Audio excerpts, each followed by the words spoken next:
I'm Timothy Снайдера.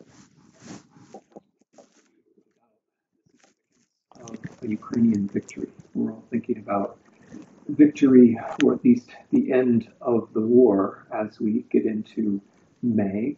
What I'm about to speak to you about is the significance of this war and how this war might end, or how this war must end. I'd like to give you 10 reasons why we ought to be thinking in terms of a Ukrainian victory. I'd like to give you 10 reasons why the Ukrainian victory is important, not just for Ukraine, but for the larger world. The first, and perhaps the most fundamental, is that a Ukrainian victory is, I believe, the only way to achieve peace. Presumably, all sane people would like for this war to come to an end. I believe that a victory by Ukraine is the only way in which this war can come to an end.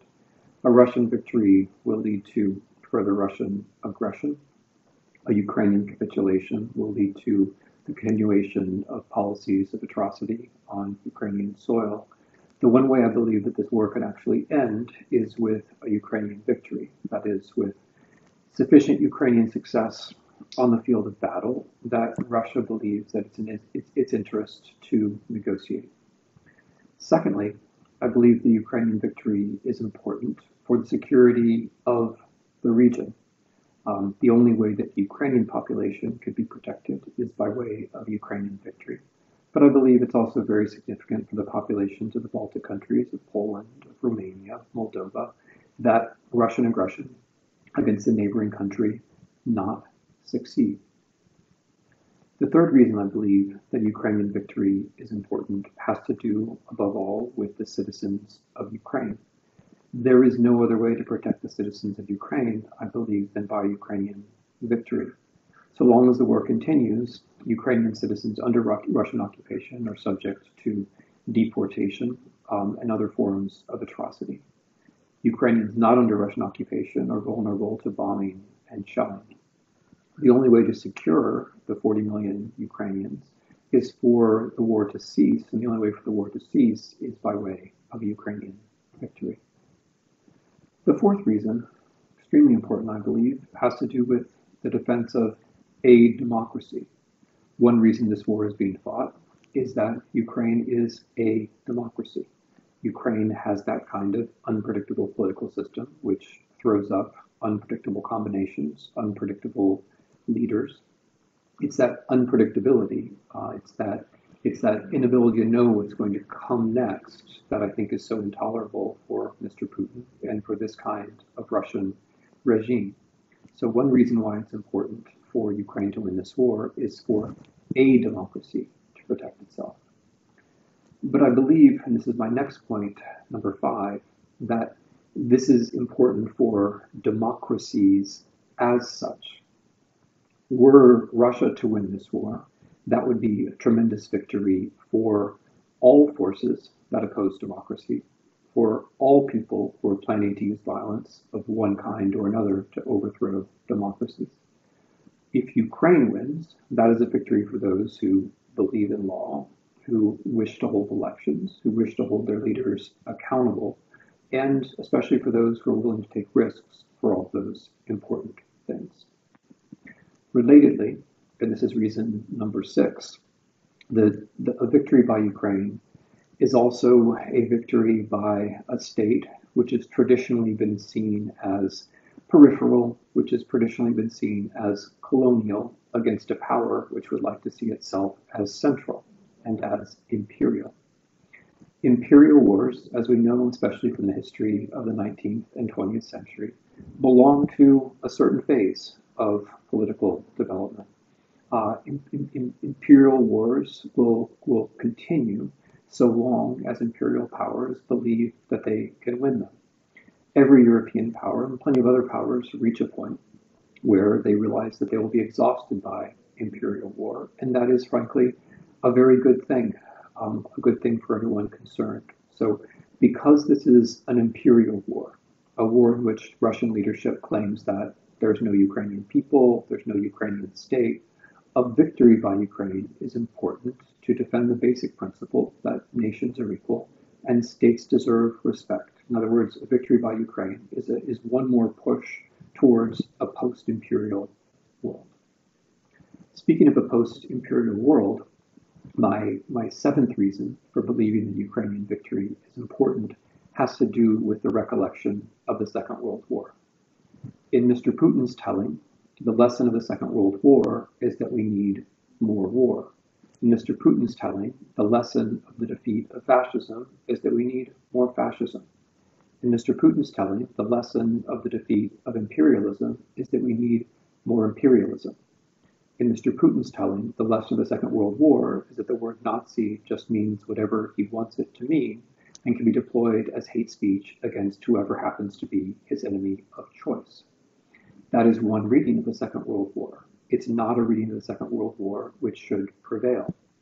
I think it's very important, as this war is being fought, to consider it, as so many people are doing, in the light of the Second World War, but in particular to consider it as an opportunity to preserve certain virtues which many of us believe were reinforced by that war, or should have been reinforced by that war. Toleration for difference, for example. The importance of the rule of law and pluralism, for example. The importance of cooperation among democracies, for example. Number 8, I believe that Ukrainian victory is also very important for the future of Russia. Now, to be very clear, I don't expect Ukrainians to be thinking about this factor, but for the rest of us who are concerned about the security of Europe and the security of the world, it's very important what kind of Russia we'll be living alongside in decades to come. For Russia to become, let's call it, a normal country where Russian interests are observed by Russian leaders, it's very important that Russia lose this war. It's very important that Russians cease to pursue a foreign policy which is about gathering in land on the basis of entirely untenable myths. I believe it's very important for Russia, for Russians, and for future Russian governments to be in a position to think instead about the future of Russia and about the reality of Russian interests.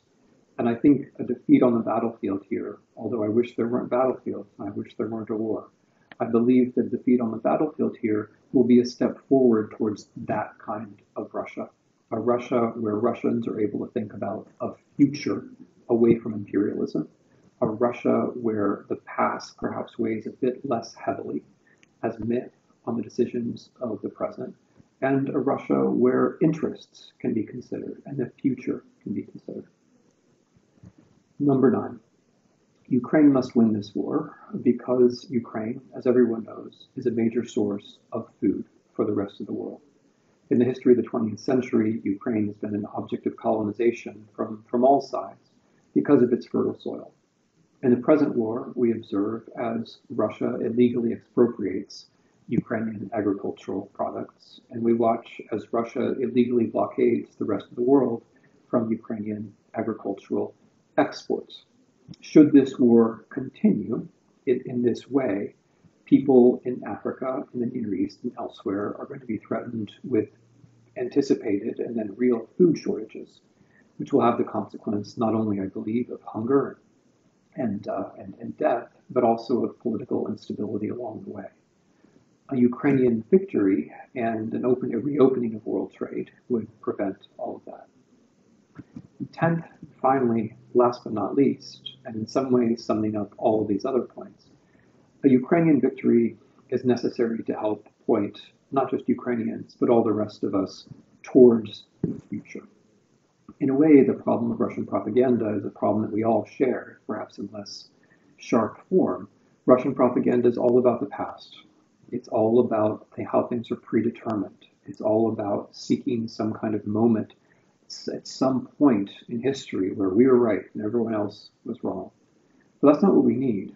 We, everyone, needs a future. We need a politics of the future. We need an event that can break us out of our rut and which can point us towards a future.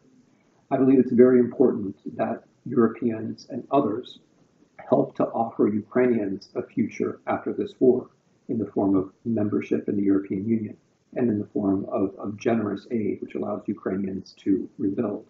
But I think the process goes two ways. I think if we are open-minded and generous about the way we look at Ukraine, about how we look at this war, we can see that Ukrainians are also offering a future to us. Had Ukrainians not fought, had Ukrainians capitulated, our future, the future of democracies, would look very bleak right now. Because Ukrainians did resist, and because Ukrainians are fighting, they've bought other democracies a certain amount of time.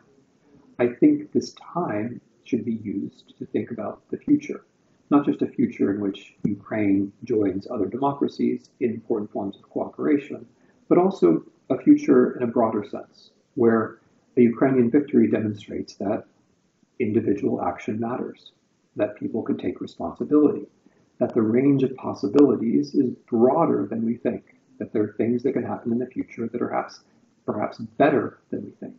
Ukraine or Ukrainian victory also points us in this direction.